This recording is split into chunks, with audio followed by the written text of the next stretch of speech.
আসসালামু আলাইকুম everyone, GST কিউবি solve কোর্সের তড়িৎ রসায়ন ক্লাসে তোমাদেরকে স্বাগতম। সো রসায়ন ক্লাসের আজকে আমাদের প্রথম ক্লাস এবং প্রথম ক্লাসে আমরা তড়িৎ রসায়ন এই চ্যাপ্টারটা সমাধান করব। তড়িৎ রসায়ন এই চ্যাপ্টারে মোটামুটি যা যা আসে সবই এই জিএসটি কোশ্চেন ব্যাংকের আমরা যে চ্যাপ্টার ওয়াইজ যে কোশ্চেনগুলো দিচ্ছি এই কোশ্চেনগুলোর ভিতরে ইচ অ্যান্ড এভরিথিং কভার হয়ে যাবে। সো ম্যাক্সিমাম জিনিসপত্র এখানে তুমি কমন পাবা।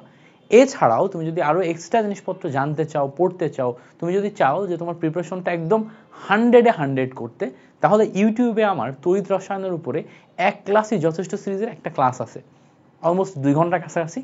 ওই একটা ক্লাস করলে এখানকার ম্যাক্সিমাম জিনিসপত্র তুমি কভার করে ফেলতে পারবা। সো ট্রাই করবা ওই জায়গা থেকে ওই ক্লাসটা দেখে সুন্দর মতো সব কিছু গুছিয়ে নিতে, আর পাশাপাশি এই সলভ ক্লাসটা দেখতে। এই সলভ ক্লাসে তোমার প্রত্যেকটা এমসিকিউ এর অ্যাপ্রোচ কীভাবে আগাতে হবে, কি করতে হবে না করতে হবে, ইনশাল্লাহ আমি দেখাই দেওয়ার চেষ্টা করব। সো চলো আমরা দেরি না করে আমাদের সলিউশন ক্লাসটা শুরু করি। প্রথমে আসো, আমাদের প্রথম যে এমসিকিউটা দিছে সেটা বলছে যে 1 মোল, খেয়াল করো প্রথম এমসিকিউতে আমাদের বলছে যে 1/2 মোল কপার থেকে কপার 2+ জারিত করতে ফ্যারাডের চার্জের প্রয়োজন কত? তো আমাদের এখানে বেসিক ফর্মুলা হচ্ছে, ফ্যারাডের ফর্মুলাতে বেসিক ফর্মুলা হচ্ছে W = MIT divided by EF। সেখান থেকে m যদি নিচে নিয়ে আনো, W/m = আমাদের ফর্মুলা আসে IT/EF। W/m মানে n লেখা যায়, IT মানে Q লেখা যায়, সো Q/EF এভাবে লেখা যায়। সো আমাদের যখনই কত ফ্যারাড চার্জের প্রয়োজন জিজ্ঞেস করে, মানে চার্জের পরিমাণ জিজ্ঞেস করে, তখন আমাদের ফর্মুলা আসে Q = NEF। সো আমরা বেসিক্যালি চার্জের পরিমাণ সবসময় এই ফর্মুলা দিয়ে বের করি, আর বেসিক অন্যান্য যে কোনো কিছু জিজ্ঞেস করলে এই ফর্মুলা বা এই ফর্মুলা, এই দুইটা ফর্মুলা দিয়ে ব্যবহার করে আমরা বের করতে পারি। সো যেহেতু এখানে চার্জের পরিমাণ চাইছে, তাহলে আমাদের Q = NEF এই ফর্মুলাতে যেতে হবে। কি করতে হবে? Q = NEF এই ফর্মুলাতে যেতে হবে। এখন দেখো Q = NEF এই ফর্মুলাতে আমরা কিভাবে ব্যবহার করব। n মানে হচ্ছে মোল সংখ্যা, মোল সংখ্যা কত? 1/2 মোল দেয়া আছে। এবার খেয়াল করো, কপার থেকে কপার 2+ পরিণত হয়েছে, অর্থাৎ কয়টা ইলেকট্রন ছাড়ছে? 2টা ইলেকট্রন। সো তুল্য সংখ্যা 2, এবং এখানে যেহেতু আমাদের উত্তরগুলো সব ফ্যারাডেই দেওয়া আছে, সো এখানে আমরা 1 ফ্যারাড বসাবো, ফ্যারাডের ধ্রুবকের ভ্যালু। সো ক্যালকুলেশন করলে দেখো এখান থেকে শেষ পর্যন্ত 1 ফ্যারাড বিদ্যুৎ আসে। সো এখানে আমরা বি নাম্বারকে কারেক্ট অ্যান্সার হিসেবে নিই। বি নাম্বার মানে কি? 1 ফ্যারাড। বি নাম্বারকে আমরা কারেক্ট অ্যান্সার হিসেবে নিচ্ছি কত? 1 ফ্যারাড। সো আশা করি এই ব্যাপারটা ক্লিয়ার হয়েছে। পরের এমসিকিউ দেখো, পরের এমসিকিউ বলতেছে যে জিঙ্ক 2+ থেকে জিঙ্ক এবং কপার 2+ থেকে কপার, এই দুইটার যে তোমার বিভব, সেটা এখানে এইটা দেয়া আছে এবং এইটা দেয়া আছে। এবার বলছে কোষ বিভব বের করো। তো আমরা জানি কোথাও যদি আমাদের কোষ বিভব বের করতে হয়, কোষ বিভব E0 সেল = E0 অফ তোমার anode plus E0 of cathode, এইটা আমাদের লিখতে হয়। সো অ্যানোডের হিসাব এবং ক্যাথোডের হিসাব করতে হয়। সো অ্যানোডে আমাদের অক্সিডেশন ঘটে, তো E0 অফ অক্সিডেশন এটাও লেখা যায়, E0 অফ রিডাকশন এটাও লেখা যায়। সো দেখো আমরা যে কোনো একটা জিনিস লিখতে পারি। এবার এখানে আমাদের বোঝার বিষয় হচ্ছে জিঙ্ক 2+ থেকে জিঙ্কের যে ভ্যালু, এটা কিন্তু রিডাকশন। এটা খেয়াল করে দেখো, বিজারণ করলে এই ভ্যালুটা মাইনাস আসে, তার মানে এটা বিজারণ হবে না। কারণ কি? যার বিজারণ হয় তার বিজারণ ভ্যালুই প্লাস, আর যার জারণ হয় তার জারণ ভ্যালুই প্লাস। সো সে এখানে যেহেতু জিঙ্ক 2+ থেকে জিঙ্কের ভ্যালু মাইনাস হয়েছে, তার মানে এর ন্যাচারালটা কি? ন্যাচারাল হচ্ছে জিঙ্ক থেকে জিঙ্ক 2+ মানে জারণ, জিঙ্ক থেকে জিঙ্ক 2+ মানে জারণ মানে অক্সিডেশন। তাহলে জিঙ্ক থেকে জিঙ্ক 2+ এর ভ্যালু আসবে হচ্ছে 0.74 প্লাস ভ্যালু। এবার দেখো এখানে কপার 2+ থেকে কপার, এটা বিজারণ হয়েছে এবং বিজারণটাই পজিটিভ ভ্যালু, তার মানে এর জন্য কপার 2+ থেকে কপারই এটাই হচ্ছে তোমার ন্যাচারাল।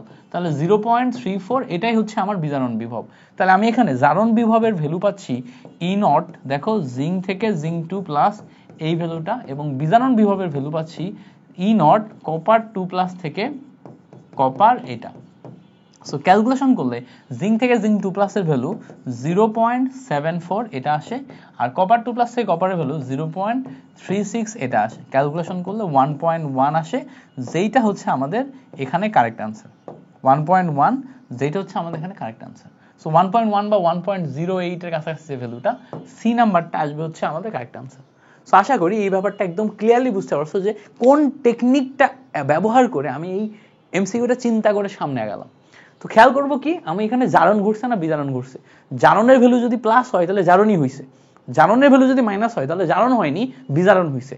এই রিভার্স মেথডটাতে তুমি যদি চিন্তা করতে পারো তাহলে ইজিলি এখান থেকে যে কোনো এমসিকিউ তুমি বের করে ফেলতে পারবা। সো আশা করি এই ব্যাপারটা ক্লিয়ার। পরের এমসিকিউ বলছে দেখো লবণ সেতুতে কোন কোন তড়িৎ বিশ্লেষ্য ব্যবহার করা হয়। সো দেখো লবণ সেতুতে আমরা এই তিনটা তড়িৎ বিশ্লেষ্য ব্যবহার করি, আরো বেশ কয়েকটা আছে, মাথায় রাখতে হবে যে আমরা পটাশিয়াম ক্লোরাইড ব্যবহার করি লবণ সেতুতে, তারপরে পটাশিয়াম তোমার হচ্ছে নাইট্রেট ব্যবহার করি, ঠিক আছে, তারপরে হচ্ছে পটাশিয়াম নাইট্রেটের পাশাপাশি অ্যামোনিয়াম নাইট্রেট ব্যবহার করি, ঠিক আছে, সোডিয়াম সালফেট এগুলা ব্যবহার করি, এগুলা তীব্র তড়িৎ বিশ্লেষ্য, ফলে এগুলাকে আমরা লবণ সেতুতে ব্যবহার করতে পারি। বাকি দেখো যেগুলো আছে এগুলো আমাদের লবণ সেতুতে ব্যবহার হয় না।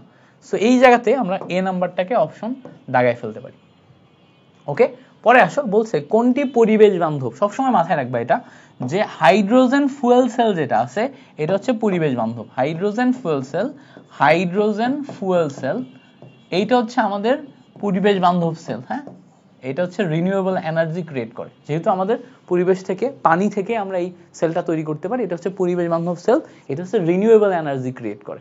ওকে, পরে বলছে দেখো যে এখানে একটা ম্যাথ দিছে 9.65 অ্যাম্পিয়ার তড়িৎ 4000 সেকেন্ড কপার সালফেট সলিউশনের ভিতর দিয়ে জ্বালন করলে প্রবাহিত করলে ক্যাথোডে কত গ্রাম কপার জমা হবে, যেখানে আমাদের কপারের আণবিক ভর দেয়া আছে 63। তো কত গ্রাম মানে ভর জিজ্ঞেস করছে। সো আমরা জানি W ইকুয়ালস টু আমাদের সরাসরি ফর্মুলা হচ্ছে MIT ডিভাইডেড বাই EF। সেখানে আমরা M এর ভ্যালু কপারের জন্য 63.5 বসিয়ে দিলাম, I এর ভ্যালু দেখো 9.65 দেয়া আছে, T এর ভ্যালু সরাসরি উল্লেখ করা আছে 4000 সেকেন্ড, 4000 সেকেন্ড। ই এর ভ্যালু কপার যেহেতু কপার 2+ পরিণত হচ্ছে তো আমাদের এখানে তুল্য সংখ্যা 2 আর এখানে আসবে হচ্ছে 96500। এখন কাটাকাটি করব কিভাবে, দেখো এখানে যে 9.65 আছে এই পয়েন্টটা যদি তুমি তুলে দাও, পয়েন্ট তুলে দিলে নিচে দেখো 100 চলে আসে। তো এই 9.65 এই 965 কেটে যায় নিচে আরো 100 আসে। সো 965 কেটে গেল, বুঝতে পারছো? সো 965 কেটে গেল, কেটে যাওয়ার পর খেয়াল করো এই জায়গা থেকে দুইটা শূন্য, এখান থেকে দুইটা শূন্য কাটলো, এখান থেকে একটা শূন্য, এখান থেকে একটা শূন্য কাটলো, তাহলে এখানে একটা কত থাকে বলো তো 10 থাকে। ওকে, এখানে একটা 10 আছে, এই 2 এর সাথে এই 4 যদি কাটো তাহলে এখানে 2 পাবা তুমি। তো আলটিমেটলি আমাদের এখানে ক্যালকুলেশন করে খেয়াল করে দেখো, ক্যালকুলেশন করে এই 10 দিয়ে এটাকে ভাঙলে 6.35 পাওয়া যায় ইনটু 2 পাওয়া যায়। সো ক্যালকুলেশন করলে 12.6 বা 12.7 এর কাছাকাছি একটা ভ্যালু পাওয়া যায়। কত পাওয়া যায়? 12.7। তো দেখো ক্যালকুলেশন করে আমরা শেষ পর্যন্ত কত পাচ্ছি? 12.7 পাচ্ছি। দেখো শেষ পর্যন্ত আমরা কত পাচ্ছি? দেখো এখানে 12.7 পাচ্ছি। সো 12.7 আসে হচ্ছে আমাদের কারেক্ট আনসার। সো পারবা না এরকম সিম্পল ক্যালকুলেশন গুলো করতে? ইজিলি পারার কথা এবং এই ক্যালকুলেশন গুলাই আমাদের প্রয়োজন। পরে বলছে দেখো যে অ্যালুমিনিয়াম তোমার 3টা ইলেকট্রন ছেড়ে দিয়ে 3টা ইলেকট্রন গ্রহণ করে অ্যালুমিনিয়ামে পরিণত হয়েছে। এই বিক্রিয়ায় 9 গ্রাম, খেয়াল করো 9 গ্রাম অ্যালুমিনিয়াম উৎপাদনের জন্য প্রয়োজনীয় চার্জের পরিমাণ বের করতে বলছে। তাহলে আমরা উৎপাদন করছি কত? 9 গ্রাম। তাহলে প্রয়োজনীয় চার্জ Q ইকুয়ালস টু আমরা জানি NEF, Q equals to NEF। তাহলে এখানে আমরা বের করছি কয় গ্রাম? 9 গ্রাম। তাহলে N ইকুয়ালস টু W/M, তাহলে 9 ডিভাইডেড বাই M হচ্ছে অ্যালুমিনিয়ামের জন্য 27। কয়টা ইলেকট্রন ছাড়ছে? 3টা ইলেকট্রন ছাড়ছে, এজন্য E এর ভ্যালু 3 এন্ড এখানে ফ্যারাডের ধ্রুবক 1 ফ্যারাড বসাতে হবে। সো ক্যালকুলেশন যদি করো দেখো 3 আর 9, 3 নাম 27 divided by 27 into 1 farad. So calculation করলে এখানে আমাদের 1 ফ্যারাড আসে ভ্যালু। ক্যালকুলেশন করলে কত আসে? 1 ফ্যারাড ভ্যালু আসে। সো এই জায়গা থেকে আমি charge pi 1 farad. That means আমাদের এ নাম্বার আসবে হচ্ছে কারেক্ট আনসার। এ নাম্বার কি হবে? Correct answer. সো আশা করি এই এমসিকিউটা আমাদের ক্লিয়ার হয়ে গেল যে কিভাবে আমরা এমসিকিউটা সলিউশন করলাম। পরে বলছে দেখো গলিত সোডিয়াম ক্লোরাইডের মধ্য দিয়ে 1 ফ্যারাড বিদ্যুৎ চালনা করলে, কত দেখো 1 ফ্যারাড বিদ্যুৎ চালনা করলে ক্যাথোডে জমাকৃত সোডিয়ামের পরিমাণ বের করো। তো আমরা 1 ফ্যারাড বিদ্যুৎ জমা করে সোডিয়ামের পরিমাণ বের করতে চাচ্ছি। সো সোডিয়ামের পরিমাণ যদি বের করতে চাই তাহলে W ইকুয়ালস টু আমাদের MIT ডিভাইডেড বাই EF বসাতে হবে। আচ্ছা, এবার দেখো এখানে আমি 1 ফ্যারাড বিদ্যুৎ চালনা করব, মানে হচ্ছে এই জায়গাতে IT এর পরিবর্তে Q বসাতে হবে। তো MQ ডিভাইডেড বাই EF এটা নিলাম আমরা ফর্মুলা। এবার দেখো যখনই আমি সোডিয়াম ক্লোরাইড নিছি, সোডিয়ামের জন্য আণবিক ভর হচ্ছে 23, Q এর মান হচ্ছে 1 ফ্যারাড ডিভাইডেড বাই তুল্য সংখ্যা, সেটাও 1, কারণ কি সোডিয়াম একটা ইলেকট্রন ছাড়তে পারে। এফ এর ভ্যালু আমরা 1 ফ্যারাড বসাবো, তাহলে 1 ফ্যারাড কেটে গেল। শেষ পর্যন্ত দেখো এখান থেকে আমরা 23 গ্রাম পাচ্ছি হচ্ছে ভ্যালু। সেখান থেকে আমরা অ্যান্সার পাচ্ছি কত? 23 গ্রাম। আশা করি এটাও ক্লিয়ার হয়ে গেছে। চমৎকার না ম্যাথগুলা? সিম্পল ম্যাথ, মানে একদম সিম্পল ম্যাথ আসে, জাস্ট তোমাকে বেসিক গুলা জেনে, ক্যালকুলেশন গুলা জেনে করতে পারতে হবে। একদম সিম্পল ম্যাথই আসবে, সো তোমাকে জাস্ট জানতে হবে এবং পারতে হবে। পরে বলছে দেখো যে ক্রোমিয়াম, খেয়াল করো ক্রোমিয়ামের জন্য আমরা জানি আণবিক ভর হচ্ছে 52 হয়, তাই না? ক্রোমিয়াম সালফেটে এত অ্যাম্পিয়ার তড়িৎ কত সময় ধরে প্রবাহিত করলে ক্যাথোডে এত গ্রাম ক্রোমিয়াম ধাতু জমা হবে। সো আমাদের চাইছে কি? চাইছে হচ্ছে সময়। তাহলে আমরা জানি W equals to MIT divided by EF। So এখান থেকে T এর ভ্যালু বের করতে গেলে T ইকুয়ালস টু ভ্যালু আসবে WEF ডিভাইডেড বাই MI, এটা। সো খেয়াল করো W এর ভ্যালু আমাদের অলরেডি দেয়া আছে 2.5 গ্রাম। এবার বলো তো ক্রোমিয়াম কত হয়? ক্রোমিয়ামের এখানে দেখো অলরেডি জারণ মান দিয়ে রাখছে, ক্রোমিয়াম 3, তাহলে এখানে তুল্য সংখ্যা 3 আসবে। F এর ভ্যালু 96500 ডিভাইডেড বাই MI, ক্রোমিয়ামের জন্য আমরা জানি 52, ইনটু ডিভাইডেড বাই I এর ভ্যালু দেখো 5 অ্যাম্পিয়ার অলরেডি দেয়া আছে।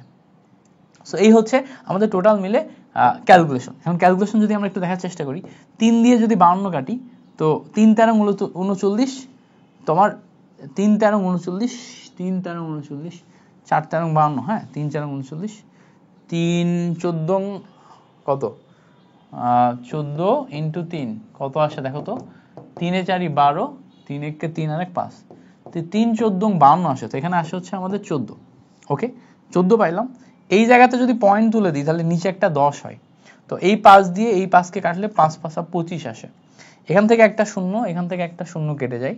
আলটিমেটলি আমার উপরে 5 ইন্টু 9650 ডিভাইডেড বাই নিচে থাকে হচ্ছে 14।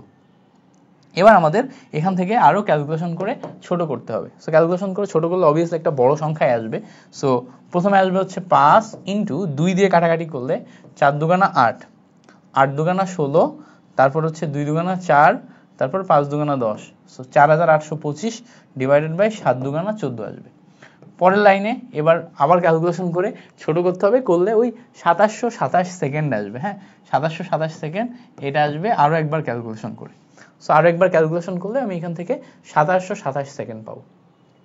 সো এই হচ্ছে আমাদের টোটাল মিলে ক্যালকুলেশন করে এটা পাচ্ছি। সো আশা করি এই ব্যাপারটা আমরা ক্লিয়ারলি বুঝতে পারছি যে স্টেপ বাই স্টেপ কিভাবে করলাম। ওকে, পরের এমসিকিউতে চলো। পরের এমসিকিউ বলছে কোন ফুয়েল সেলে তরল ইলেকট্রোলাইট অনুপস্থিত। তো এটাকে মাথায় রাখতে হবে, প্রোটন ইলেকট্রোমেমব্রেন ফুয়েল সেল যেটা আছে এটা আমাদের সিলেবাসের বাইরের কোশ্চেন যদিও, তারপরেও এটা যেহেতু আসতে দেখা গেছে বিভিন্ন ইউনিভার্সিটিগুলোতে, এই জন্য আমি এটা রাখছি। জাস্ট তুমি এটা জেনে যাবা, যদি চলে আসে কখনো দাগাবা, আর না আসলে ব্যাপার না। এটা হচ্ছে প্রোটন ইলেকট্রোমেমব্রেন। হ্যাঁ আমরা যখন ফুল সিলেবাসে পড়ছি তখন এগুলো আমরা পড়তাম, প্রোটন ইলেকট্রোমেমব্রেন, ঠিক আছে, ইলেকট্রোমেমব্রেন ফুয়েল সেল, এইটা হচ্ছে আমাদের ফুল মিনিং। সো এইটা কি? এটা হচ্ছে ইলেকট্রোলাইট অনুপস্থিত, কারণ প্রোটন ইলেকট্রোমেমব্রেনের মাধ্যমে আমাদের সেলটা তোমার কার্যকর হয়। এবার বলছে দেখো কোন তড়িৎ দ্বারে জারণ বিক্রিয়া ঘটে। জারণ মানে হচ্ছে জারণ বিক্রিয়া ঘটা মানে হচ্ছে জারণ সংখ্যা যেটা আছে এই জারণ সংখ্যা বৃদ্ধি পাবে। জারণ বিক্রিয়া ঘটা এটার মানে হচ্ছে জারণ সংখ্যা কি হবে? বৃদ্ধি পাবে। তো জারণ সংখ্যা যদি কোথাও বৃদ্ধি হয় সেখানে জারণ ঘটে। তো এখানে উত্তরটা ভুল লাগানো হচ্ছে, খেয়াল করে দেখো এখানে জিঙ্ক থেকে জিঙ্ক 2+ এ পরিণত হয়েছে। সো ইনিশিয়ালি আমাদের জারণ মান ছিল 0, পরে হয়েছে +2। সো 0 থেকে +2 মানে জারণ সংখ্যা বৃদ্ধি। তার মানে এইটা হচ্ছে আমাদের এখানে প্রকৃতপক্ষে জারণ ঘটতেছে। প্রকৃতপক্ষে জারণ কোথায় ঘটতেছে? এইটা দেখো, তুমি যদি একটু খেয়াল করে দেখো এইটা হবে আমাদের জারণ। বাকিগুলা দেখবা সবগুলাই বিজারণ। কারণ কি? এখানে 0 থেকে -1 হচ্ছে, তাই না? এখানেও 0, এখানে হচ্ছে মাইনাস, হ্যাঁ এখানে এইটা এই কোষটা ঠিক নাই। হ্যাঁ এই জায়গাতে দেখো 3 থেকে +2 হচ্ছে। তো সবগুলাতেই বিজারণ হচ্ছে, এইটাতে শুধুমাত্র জারণ হচ্ছে, মানে জারণ সংখ্যা বৃদ্ধি পাচ্ছে। সো এ নাম্বার আসে হচ্ছে আমাদের কারেক্ট আনসার। পরে বলছে দেখো 1 ফ্যারাড বিদ্যুৎ পরিবহন করতে ক্যাথোডে কত ধাতব আয়ন সঞ্চিত করতে হয়। মানে কোন ধাতব আয়ন? 1 ফ্যারাড বিদ্যুৎ পরিবহন করতে ক্যাথোডে কোন ধাতব আয়ন বেশি সঞ্চিত হয়, সেখানে কোন ধাতব আয়ন বেশি সঞ্চিত হবে সেটা বের করতে হবে। তো এখানে খেয়াল করো, জিঙ্ক দেয়া আছে, অ্যালুমিনিয়াম দেয়া আছে, কপার, ক্যালসিয়াম দেয়া আছে, তারপরে কি দেয়া আছে, পটাশিয়াম দেয়া আছে। সো এইগুলোর ভিতরে 1 ফ্যারাড বিদ্যুতের জন্য কে বেশি সঞ্চিত হবে সেটা বের করতে হবে। তো আমরা খেয়াল করে দেখো, সঞ্চিত পদার্থের পরিমাণ W = জানি হচ্ছে ZQ। যেহেতু প্রত্যেকের জন্য 1 ফ্যারাড বিদ্যুৎ প্রবাহিত হবে, তাহলে W is proportional to Z।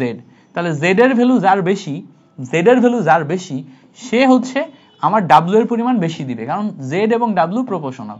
তো আমরা জানি Z = ফর্মুলা হচ্ছে M/EF। আমরা জানি Z = M/EF। তো এখানে যদি আমরা একটু বোঝার চেষ্টা করি, Z এর ভ্যালু এটা ডিপেন্ড করতেছে M/E এটার রেশিওর উপর। তো দেখো, জিঙ্ক যখন নিবা, জিঙ্কের জন্য তুমি ধরো হচ্ছে 65 নিলা, 65/2 সব মিলায় পাচ্ছ কত, 32.5। আচ্ছা, এবার যখন তুমি জিঙ্কের পরিবর্তে অ্যালুমিনিয়াম নিবা, অ্যালুমিনিয়ামের জন্য 27/3 মানে এখানে আসছে হচ্ছে 9। তুমি যখন পটাশিয়াম নিবা, পটাশিয়ামের দেখো 39/1 আসতেছে রেশিওটা 1। তারপর যখন তুমি ক্যালসিয়াম নিবা, ক্যালসিয়ামের জন্য 40/2 আসতেছে হচ্ছে 20। সো সব মিলায় দেখো, তুমি যদি অ্যানালাইসিস করো, পটাশিয়ামের জন্য এই রেশিওটা সবচেয়ে বেশি হয়। পটাশিয়ামের জন্য M/E এর রেশিওটা বেশি হয়, ফলে Z বেশি হয়। Z বেশি হলে W এর পরিমাণ বেশি হয়। এই জন্য আমরা এখান থেকে দাগাইতে পারি হচ্ছে আমাদের পটাশিয়াম, যেটা সবচেয়ে বেশি সঞ্চিত হবে। আমরা বলতে পারবো পটাশিয়াম সবচেয়ে বেশি সঞ্চিত হচ্ছে। আশা করি এটা আমাদের ক্লিয়ার হয়েছে। পরে বলছে দেখো, লিথিয়াম আয়ন ব্যাটারিতে অ্যানোড হিসেবে কোনটি ব্যবহৃত হয়। এটা আমাদের মাথায় রাখতে হবে। লিথিয়াম আয়ন ব্যাটারি যেটা আছে, এটাতে কার্বন বা গ্রাফাইট এটাকে আমরা অ্যানোড হিসেবে ব্যবহার করতে পারবো। সো এগুলো হচ্ছে আমাদের সিলেবাসে নাই, তারপরেও ছোট ছোট MCQ যেগুলো মোস্টলি আসে, এগুলো আমি কয়েকটা তুলে দিচ্ছি, যদি সিলেবাসের বাইরে থেকে 2-1টা কোশ্চেন দিয়ে দেয় যাতে তুমি পারো, কেমন? সো এইগুলো একটু মাথায় রাখবা যে লিথিয়াম আয়ন ব্যাটারির ক্ষেত্রে গ্রাফাইট বা কার্বন এইটাকে আমরা অ্যানোড হিসেবে ব্যবহার করি। সেখানে আমাদের মাস্ট নোট রাখবা যে কখনো কখনো গ্রাফাইট লেখা থাকবে, কখনো কখনো কার্বন লেখা থাকবে।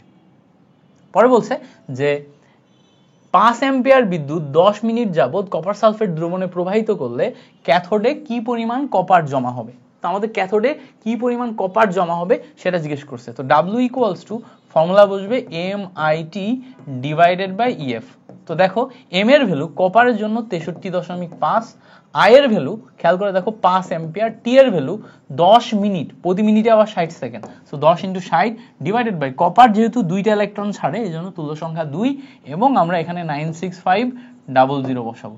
ক্যালকুলেশন করে 0.987 গ্রাম আসবে। ঠিক আছে, কত আসবে? 0.987 গ্রাম। সেখান থেকে আমরা বি নাম্বারকে কারেক্ট আনসার বসাইতে পারবো।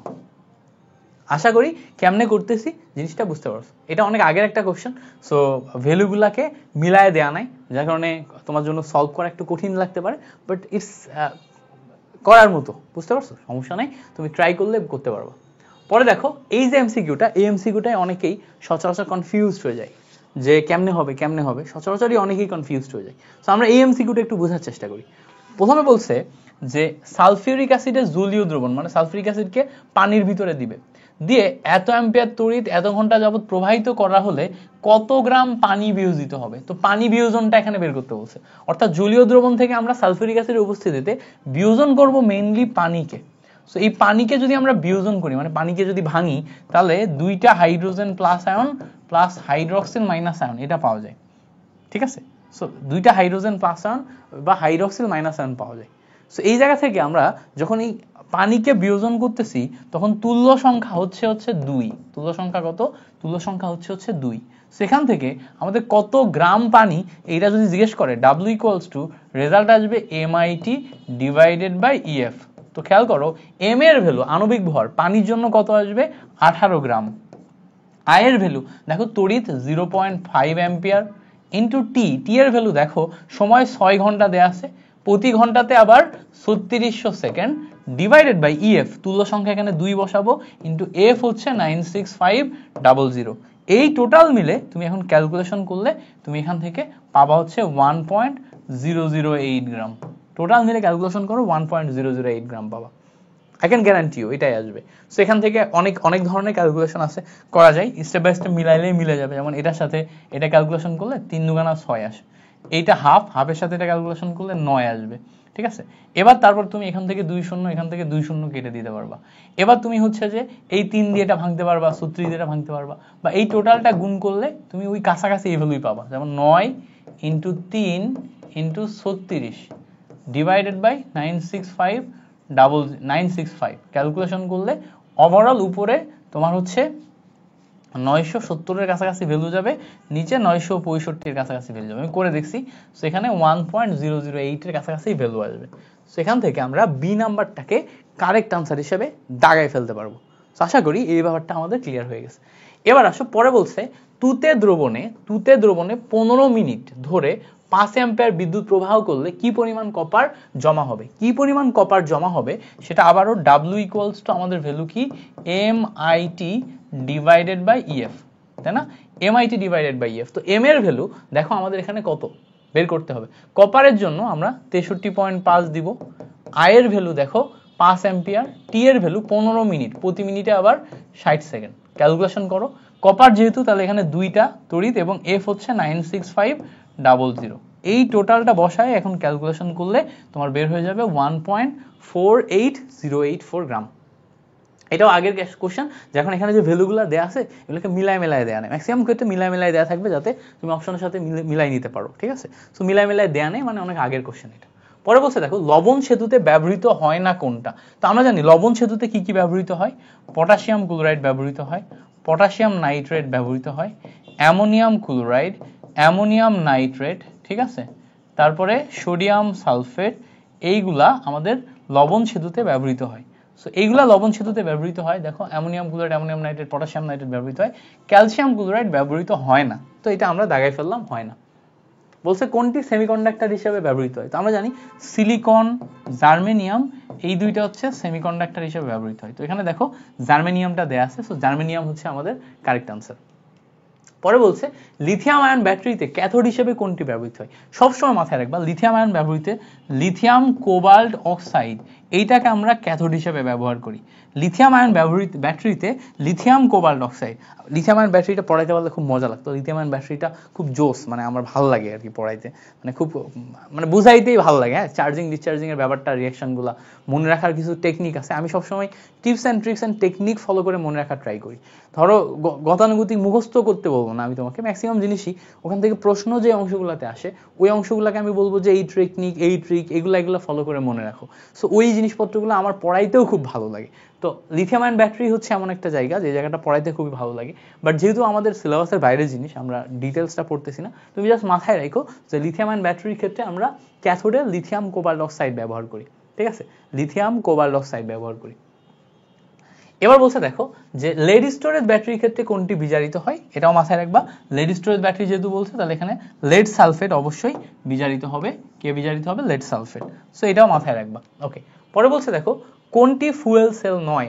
কোনটি ফুয়েল সেল নয়, এটা আমাদের লাগবে না। কোনটি ফুয়েল সেল নয় এটা আমাদের লাগবে না, পরেরটায় আসি। পরেরটা বলছে দেখো এইটা আমাদের খুবই প্রয়োজনীয় একটি রিয়াকশন যেটা লাগবে। বলছে দেখো জিঙ্ক থেকে জিঙ্ক 2+ এবং কপার 2+ থেকে কপার, এখানে সংঘটিত বিক্রিয়া কোনটা, মানে কোষ বিক্রিয়া কোনটা, সংঘটিত বিক্রিয়া। এটার প্রশ্নটা একটু কেমন জানি, হ্যাঁ, প্রশ্নটার ভিতরে ডিটেল দেয়া নাই, তবে আমি একটু তোমাকে দেখাই দেওয়ার চেষ্টা করি সংঘটিত বিক্রিয়া কি হবে। দেখো জিঙ্ক ইনিশিয়ালি 2টা ইলেকট্রন ছেড়ে দিয়ে জিঙ্ক 2+ পরিণত হবে, এটা হচ্ছে প্রথম জারণ অর্ধ বিক্রিয়া। পরে দেখো কপার সেই 2টা ইলেকট্রন গ্রহণ করে কপারে পরিণত হবে। তো তুমি যদি এখান থেকে কাটাকাটি করো, 2টা ইলেকট্রন কেটে যায়, জিঙ্ক প্লাস কপার 2+ বিক্রিয়া শেষ করে জিঙ্ক 2+ প্লাস কপার আসে। সো এইটাই আসে হচ্ছে আমার কাঙ্ক্ষিত কোষ বিক্রিয়া। এটা আসে কি আমার কাঙ্ক্ষিত কোষ বিক্রিয়া। এই কাঙ্ক্ষিত কোষ বিক্রিয়া কি এখানে কোথাও আছে? উত্তর হচ্ছে না, এই কাঙ্ক্ষিত কোষ বিক্রিয়া এখানে কোথাও নাই। তো আমাদের কোষ বিক্রিয়া যদি জিজ্ঞেস করে তাহলে এইটা যে অপশনে থাকবে সেটা হবে কারেক্ট আনসার, যেটা এখানে নাই। বা এখানে আমাদের আরো কি প্রশ্ন করতে পারে, জারণ অর্ধবিক্রিয়া জানতে বলতে পারে, বিজারণ অর্ধবিক্রিয়া জিজ্ঞেস করতে পারে। তো জারণ অর্ধবিক্রিয়া মানে যেখানে জারণ ঘটবে, বিজারণ অর্ধবিক্রিয়া মানে যেখানে বিজারণ ঘটবে। দুইটার একটাও এখানে দেয়া নাই, বাট আসতে পারে। পরে বলছে দেখো তড়িৎ বিশ্লেষ্য পদার্থ কোনটি। তো আমরা জানি হাইড্রোজেন ক্লোরাইড যেটা HCl হচ্ছে একটি তীব্র তড়িৎ বিশ্লেষ্য পদার্থ, এটি ভেঙে যায়। তীব্র তড়িৎ বিশ্লেষ্য পদার্থ, এটি কি হয়? ভেঙে যায়। পরে বলছে দেখো তড়িৎ বিশ্লেষণের ক্ষেত্রে বাহ্যিক চাপ প্রয়োগ করলে তড়িৎ পরিবাহিতা। তো খেয়াল করো তড়িৎ পরিবাহিতা এইটা হচ্ছে তড়িৎ পরিবাহিতা একটা কনস্ট্যান্ট, এটা চাপ বা তাপমাত্রা এগুলোর উপর ডিপেন্ড করে না, সেখানে আমাদের চাপের কোনো প্রভাব পড়ে না, এটা আমাদের দাগাইতে হবে। পরে বলছে ক্যালোমেল তড়িৎদ্বারের বিজারণ বিভব কত, এটা মুখস্থ করবা।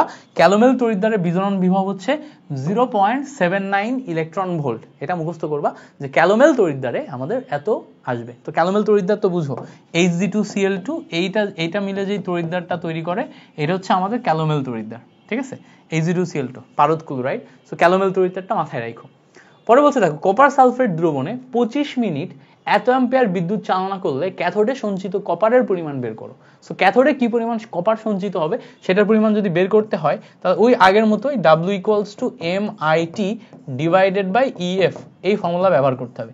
M যেখানে আমাদের 63.5, I এর ভ্যালু দেখো হচ্ছে 0.45 অ্যাম্পিয়ার, টি এর ভ্যালু দেখো 25 মিনিট, সো 25 ইন্টু প্রতি মিনিটে 60 সেকেন্ড ডিভাইডেড বাই EF, যেহেতু কপারের জন্য 2টা ইলেকট্রন এন্ড নিচে আসবে 96500। এখান থেকে ক্যালকুলেশন করে 0.2 গ্রাম আসে, বাট এই যে ক্যালকুলেশনটা এটা হচ্ছে প্রশ্নটা অনেক আগের, সো এই প্রশ্নটা আগের হওয়ার কারণে এই ইউনিভার্সিটিগুলোতে তখন ক্যালকুলেটর অ্যালাউ করতো, বুঝতে পারছো, যার কারণে হচ্ছে যে ভ্যালুগুলো মিলায় দেয় না ম্যাক্সিমাম ক্ষেত্রে।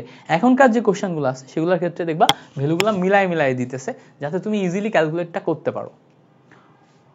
পরে দেখো 26 নাম্বার একদম সিমিলার টাইপের কোশ্চেন, কপার থেকে সবচেয়ে বেশি আসে, তো সিমিলার টাইপের কোশ্চেন, এইটা আবার মিলায় দিছে, হ্যাঁ এইটা আবার মিলায় দিছে, হ্যাঁ কপার সালফেট জলীয় দ্রবণের ভিতর দিয়ে 60 মিনিট ধরে 5 অ্যাম্পিয়ার বিদ্যুৎ চালনা করলে কি পরিমাণ কপার সঞ্চিত হবে। তো এখানে তুমি ওই সেম ভাবেই ক্যালকুলেশন করবা, W = MIT divided by EF এই ফর্মুলা দিয়ে, MIT divided by EF। So দেখো ম্যাক্সিমাম ভ্যালু আমাদের দেয়া আছে, কপার দেয়া আছে 63.5, I এর ভ্যালু 5 অ্যাম্পিয়ার, টি এর ভ্যালু 60 মিনিট, প্রতি মিনিটে আবার 60 সেকেন্ড, ওকে, ডিভাইডেড বাই এখানে 2 আর এখানে আসবে হচ্ছে 96500। ক্যালকুলেশন যখন তুমি করবা তখন ক্যালকুলেশনের সময় এখান থেকে একটা শূন্য, এখান থেকে একটা শূন্য, এখান থেকে একটা শূন্য, এখান থেকে একটা শূন্য কেটে যায়, এই দুইয়ের সাথে এখান থেকে একটা কাটো তাহলে 3 দুগুণা 6 আসে। তো এখান থেকে তুমি যখন ক্যালকুলেট করবা তখন দেখো 63.5 একটা পোরশন আসবে, 3 × 5 = 15 একটা পোরশন আসবে, 6 একটা পোরশন আসবে, ডিভাইডেড বাই 965 একটা পোরশন আসবে। সো এই জায়গায় যে অংশটা আছে 965 কে তুমি 15 দিয়ে ডিরেক্ট ভাগ করতে পারবা বা 5 দিয়ে ডিরেক্ট ভাগ করতে পারবা, বুঝতে পারছো, 5 দিয়ে ডিরেক্ট ভাগ করলে কত আসে দেখো, এখানে তো 3 থাকে, এখানে দেখো 5 দিয়ে ভাগ করলে 5 × 1 = 5, 4 থাকে, তাহলে 4 5 নাম 45, 9 যায়, তারপরে 3 × 5 = 15, একদম ডিরেক্ট 193 আসে, বুঝতে পারছো। এবার 6 দিয়ে এটা কাটাকাটি করো, 3 × 6 = 18, সো প্রথমে 3 × 6 = 18, 3 গেল, এবার 1 থাকে, 1 এর পরে 13, মানে 6 দুগুণা 12, এটা অলমোস্ট 32 এর কাছাকাছি আসে। এবার এটা দিয়ে কাটাকাটি করলে দেখো 3 × 11 = 33, 11 মতো একটা ভ্যালু আসে। পরে এই 11 দিয়ে এটাকে কাটাকাটি করলে দেখো 6 × 11 = 66, 5 × 11 কত আসে 55, সেখানে 5 এর কাছাকাছি একটা ভ্যালু আসে। সো 5 এর কাছাকাছি ভ্যালু দেখো একটাই আছে 5.92, সো আমরা এখান থেকে 5.92 লাগাইতে পারি। এইভাবে আমরা এই ক্যালকুলেশনগুলো ইজিলি করতে পারবো। পরে বলছে দেখো নিচের কোনটি তড়িৎ অবিশ্লেষ্য পদার্থ, মানে কোনটা তড়িৎ দিয়ে ভাঙা যায় না। সেখানে দেখো আমাদের যে কার্বক্সিলিক অ্যাসিড আছে, কার্বক্সিলিক অ্যাসিড হচ্ছে তড়িৎ বিশ্লেষ্য, এটাকে তুমি যদি ভাঙো তাহলে CH3 COO- এবং হাইড্রোজেন প্লাস আয়নে ভেঙে যায়। হাইড্রোজেন ফ্লোরাইড সেম ভাবে আমাদের তড়িৎ বিশ্লেষ্য, হাইড্রোজেন প্লাস এবং ফ্লোরিন মাইনাস আয়নে ভাঙে। সোডিয়াম হাইড্রোক্সাইড এটাও তড়িৎ বিশ্লেষ্য, এটা কি বানায়, এটা আমাদের সোডিয়াম প্লাস আয়ন এবং হাইড্রোক্সিল মাইনাস আয়নে রূপান্তর করে। বাট অ্যালকোহল যেটা আছে, এই অ্যালকোহল আমাদের তড়িৎ অবিশ্লেষ্য, একদম পিওরলি তড়িৎ অবিশ্লেষ্য, কে বলতো, আমাদের অ্যালকোহল। সো অ্যালকোহলটা এখানে আমাদের দাগাতে হবে, অ্যালকোহলকে ভাঙা যায় না, বুঝতে পারছো। এবার বলছে দেখো সল্ট ব্রিজে নিচের কোন যৌগটি ব্যবহৃত হয়, আমরা আগেও দেখে আসছি পটাশিয়াম নাইট্রেটকে আমরা সল্ট ব্রিজে ব্যবহার করি, কোনটাকে, পটাশিয়াম নাইট্রেটকে, এবং মুখস্থ করছি যে কারা কারা সল্ট ব্রিজে ব্যবহার হয়। দেখতে পাচ্ছ একই কোশ্চেন বারবার কিন্তু রিপিট আসতেছে, তার মানে সল্ট ব্রিজ কি পরিমাণ ইম্পর্টেন্ট তুমি জাস্ট বোঝার চেষ্টা করো। সল্ট ব্রিজে যে কয়টা উদাহরণ হিসেবে আসে প্রত্যেকটা মুখস্থ করা তোমার জন্য কি পরিমাণ ইম্পর্টেন্ট তুমি জাস্ট বোঝার চেষ্টা করো। সো সল্ট ব্রিজ আমাদের মুখস্থ করে রাখতে হবে। এবার বলছে দেখো কোন আয়নটি তড়িৎ বিশ্লেষণে দ্রুত চার্জ মুক্ত হবে। তো এখানে আমাদের যে কটা আয়ন আছে এর ভিতর কোনটা দ্রুত চার্জ মুক্ত হবে সেটা আমাদের জিজ্ঞেস করতে হবে। চার্জ মুক্ত হবে, চার্জ যুক্ত না, চার্জ মুক্ত হবে। সো চার্জ মুক্ত এই কথাটার মানে কি খেয়াল করো, এখানে যে চার্জ মুক্ত একটা কথা লেখা আছে, এই চার্জ মুক্ত কথাটার মানে হচ্ছে খেয়াল করো, এখানে সোডিয়াম প্লাস আয়ন থেকে সোডিয়াম হবে, তাহলে এখানে প্লাস 1 থেকে 0 হয়ে গেল না? তাহলে এখানে জারণ ঘটলো না বিজারণ ঘটলো? বিজারণ ঘটছে। দেখো আয়রন 2+ থেকে আয়রনে পরিণত হবে, তাহলে এখানেও কি হলো বলো তো, 2 থেকে 0। তারপরে এখানে দেখো জিঙ্ক 2+ থেকে জিঙ্ক, এটাও 2 থেকে 0। এখানে সিলভার প্লাস থেকে সিলভার, মানে এখানেও 1 থেকে 0। তাহলে প্রত্যেকটাতে আমাদের কি হবে? বিজারণ হবে, বিজারণ হবে। এখন বলো বিজারণ মানে কি? বিজারণ মানে হচ্ছে গ্রহণ, ইলেকট্রন গ্রহণ করা। তো ধাতু সক্রিয়তা সিরিজের যে যত উপরে থাকে সে তত জারণ ঘটায়। যেমন দেখো সোডিয়াম, পটাশিয়াম, তারপরে হচ্ছে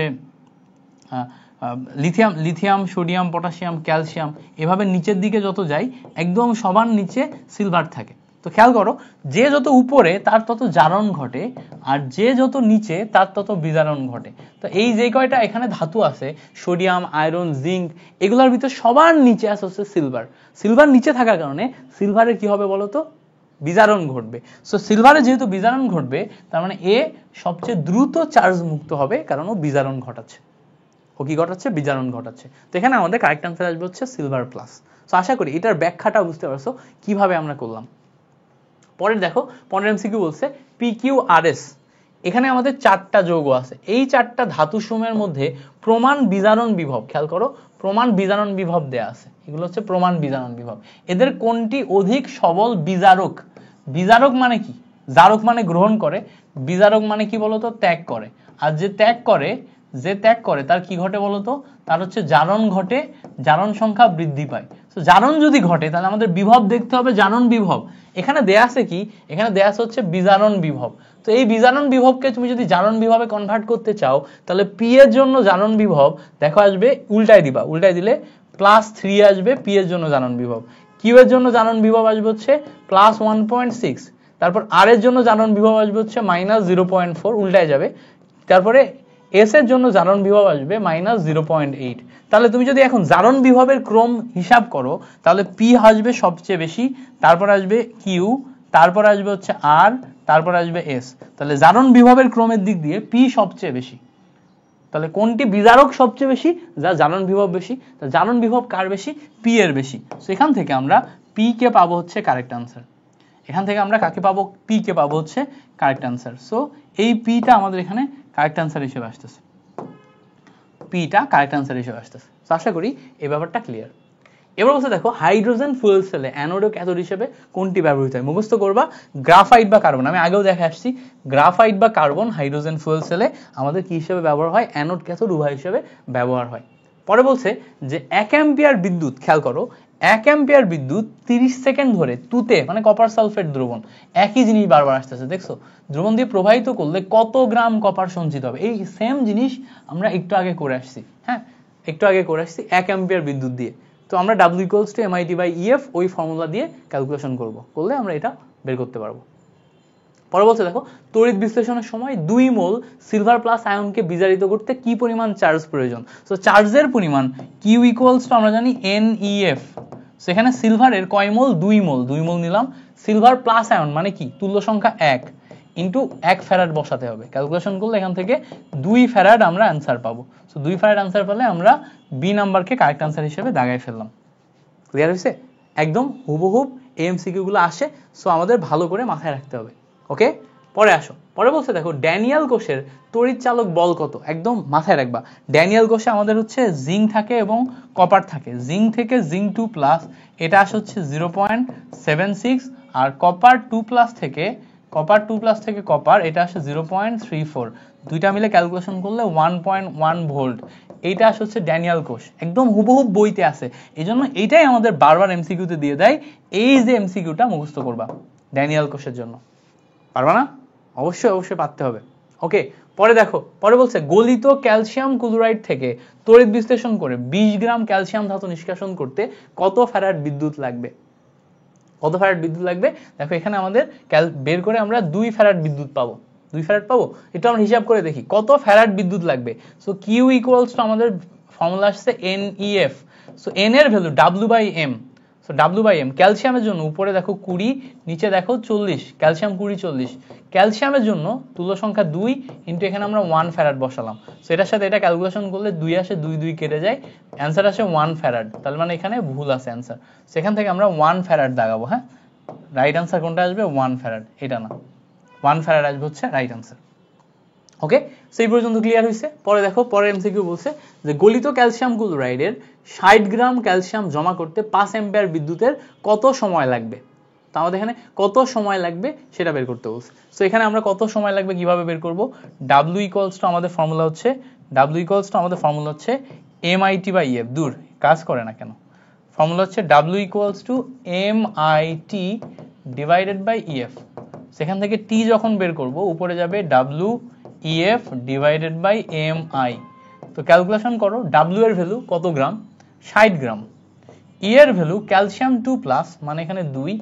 F এর ভ্যালু খেয়াল করো, যেহেতু আমাদের এখানে ইয়াতে বসাতে হবে, সো আমরা 965 এটাই বসাবো, তাই না?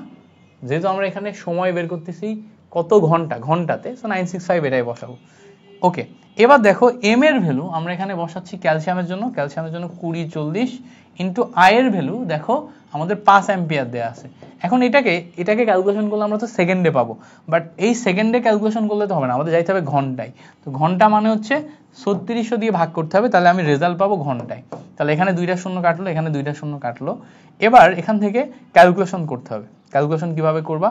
এই শূন্যর সাথে এই শূন্য কাটলো, কাটার পরে এটার সাথে এটা কাটলে 2 পাওয়া যায়, এই 2 এর সাথে এটা কাটলে 3 পাওয়া যায়, এই 3 এর সাথে এটা কাটলে 3 12 36 পাওয়া যায়। সো এখানে দেখো উপরে আমাদের শুধু 965 থাকে ডিভাইডেড বাই নিচে 5 12 60 থাকে। তো এখান থেকে আরো ক্যালকুলেশন করলে 96 ডিভাইডেড বাই 6 আসে।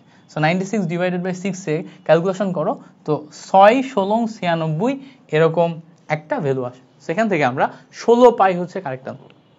এই কর্নারে আছে 16, বুঝতে পারছো? তো 16 আসে হচ্ছে আমাদের কারেক্ট আনসার। সো আশা করি এই ব্যাপারটা ক্লিয়ার হয়ে গেছে। পরে আসো, পরের এমসিকিউ দেখি। আমাদের এখানে টোটাল এমসিকিউ কয়টা আছে? আমি এই যে নতুন যে কোশ্চেন ব্যাংক দিছি, এই কোশ্চেন ব্যাংকে তোমার এমসিকিউ সংখ্যা অনেক বেশি, বুঝতে পারছো? মানে সলভ করতে যে পেইন হয়ে যাচ্ছে, এরকম এত বেশি। তারপরেও তোমাদের ভালোর জন্য এই গোছানো একটা কোশ্চেন ব্যাংক রেডি করছি, যাতে তোমরা ভালো একটা সার্ভিস পাও আমাদের এই কোর্স থেকে।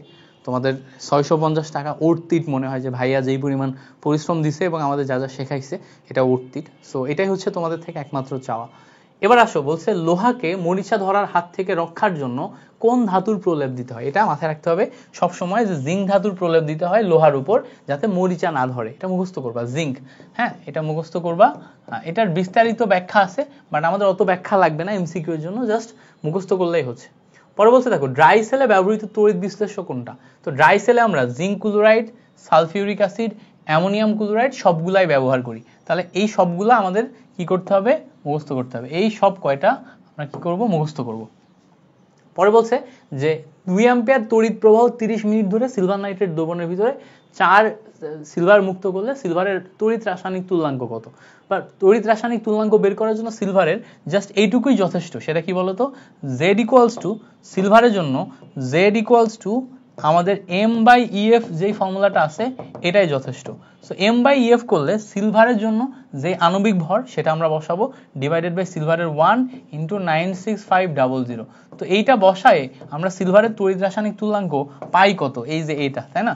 এখন এইটা না মুখস্থ রাখতে হয়। সিলভারেরটা হুবহুব বইতে দেয়া আছে। সো হুবহুব যেহেতু বইতে দেয়া আছে, বইয়ের ভ্যালুগুলো আমাদেরকে সবসময় মনে রাখতে হয়, মুখস্থ করে রাখতে হয়। সো যেহেতু সিলভারেরটা হুবহুব বইতে দেয়া আছে, এটা একটু মুখস্থ করে রাখবা, ওকে, যাতে তোমার প্রবলেম না হয়।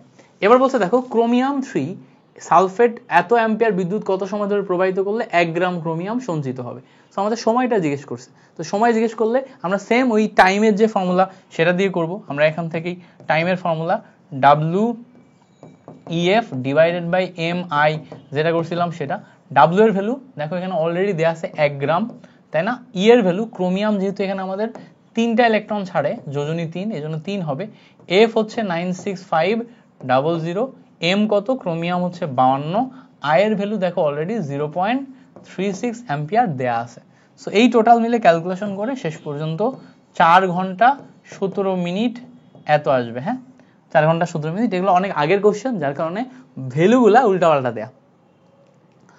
তুমি বুঝলেই হচ্ছে যে কেমনে করতে হবে, অ্যাপ্রোচ বা মেথডটা ভালো করে শিখে ফেলবা তাহলেই হচ্ছে। পরে বলছে কোনটি সালফিউরিক অ্যাসিড থেকে হাইড্রোজেন প্রতিস্থাপন করতে পারে না। তো হাইড্রোজেন প্রতিস্থাপন করার জন্য হাইড্রোজেনের উপরে যারা আছে তারা সবাই প্রতিস্থাপন করতে পারে, হাইড্রোজেনের নিচে যারা আছে তারা প্রতিস্থাপন করতে পারে না। তো দেখো সোডিয়াম হাইড্রোজেনের উপরে, ম্যাগনেসিয়াম হাইড্রোজেনের উপরে, অ্যালুমিনিয়াম হাইড্রোজেনের উপরে, অর্থাৎ এইগুলা সবাই হাইড্রোজেন প্রতিস্থাপন করতে পারে। কপার হচ্ছে হাইড্রোজেনের নিচে, ধাতু সক্রিয়তা সিরিজে কপার হচ্ছে হাইড্রোজেনের নিচে, দ্যাটস ওয়াই কপার আমাদের প্রতিস্থাপন করতে পারে না। কপার কি প্রতিস্থাপন করতে পারে না। তো আশা করি এটাও ক্লিয়ার হয়েছে। পরে বলছে যে জিঙ্ক 2+ থেকে জিঙ্ক এবং সিলভার 2+ থেকে সিলভার, দুইটা তড়িৎদ্বারের বিজারণ বিভব এত এবং এত দেয়া আছে। সো খেয়াল করো, এইটা পজিটিভ দেয়া আছে মানে এটা বিজারণই ঘটবে, এটা নেগেটিভ দেয়া আছে মানে এটা উল্টাটা ঘটবে। তাহলে এটার ক্ষেত্রে জারণ ঘটে কত, জিঙ্ক থেকে জিঙ্ক 2+, যেটার ভ্যালু 0.76, আর ওইটার ক্ষেত্রে তোমার সিলভার 2+ থেকে সিলভার, এইটা আমাদের 0.80 দেয়া আছে, এটাই হবে। এবার হচ্ছে তড়িৎদ্বার দুটি দ্বারা মোট কোষ বিভব বের করো। তাহলে মোট কোষ বিভব বের করতে গেলে একটা জারণ একটা অ্যানোড হিসেবে কাজ করছে, একটা ক্যাথোড হিসেবে কাজ করছে, ডিরেক্ট যোগ করলেই হয়ে যাচ্ছে। তাহলে কত আসে 6, আর এখানে 8 আর 8 16, মানে 15, 15 5, সো 1.56 ভোল্ট, এইটা আসে হচ্ছে আমাদের correct answer. So B number হয় আমাদের এখানে কারেক্ট আনসার। তো এই মেথডটা আমি আগেই তোমাদের শেখাইছি যে কি করতে হবে, চিন্তা করতে হবে যে পজিটিভ আছে না নেগেটিভ আছে। যদি পজিটিভ হওয়ার কথা হয় এবং পজিটিভই থাকে তাহলে ওটাই হয়েছে, যদি পজিটিভ হওয়ার কথা হয় বাট নেগেটিভ হয়েছে তখন উল্টাই দিতে হয়। তো একটা জারণ একটা বিজারণ করতে হয়। পরে বলছে দেখো কোনটি বিজারক রূপে কাজ করে। তো এখানে আমরা জারকের যে লিস্ট পড়ছি তার ভিতরে দেখো এইটা জারক, এইটা জারক, এটাও জারক, সবাই জারক। জারকে কি হয়, তোমার জারণ সংখ্যা হ্রাস পায়। এখানে দেখবা জারণ সংখ্যা কত আছে, +7, এ Mn2+ এ পরিণত হয়, তাহলে জারণ সংখ্যা হ্রাস পাইলো। এখানে +6 আছে, এ ক্রোমিয়াম 3+ এ পরিণত হয়, এখানেও জারণ সংখ্যা হ্রাস পায়। এখানে কপার 2+ আছে, এ কপার প্লাস এ পরিণত হয়। শুধুমাত্র এইটা বিজারক হিসেবে কাজ করে যেখানে আমাদের জারণ সংখ্যা বৃদ্ধি পাবে।